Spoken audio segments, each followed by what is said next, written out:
আমি এ পর্যায়ে নির্বাচনী তফসিল তথা নির্বাচন সংক্রান্ত সময়সূচি ঘোষণা করছি।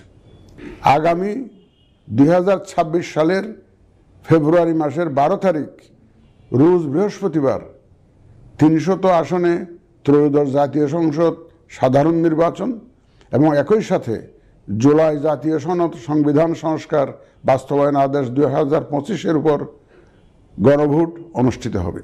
বর্তমান সময়ে সামাজিক যোগাযোগ মাধ্যমে বিভিন্ন বিভ্রান্তিমূলক তথ্য ছড়ানো হয়ে থাকে।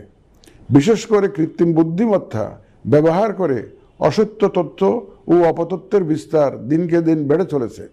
প্রতিপক্ষ দল ও প্রার্থীকে হেয় করার পাশাপাশি নারীদের প্রতি বিদ্বেষমূলক প্রচারণা আমাদের ঐতিহ্যকে ক্ষুণ্ণ করে এবং নির্বাচনকে কলুষিত করে। দেশের প্রচলিত আইন অনুযায়ী এসব রোধে প্রয়োজনীয় ব্যবস্থা গ্রহণ করা হবে।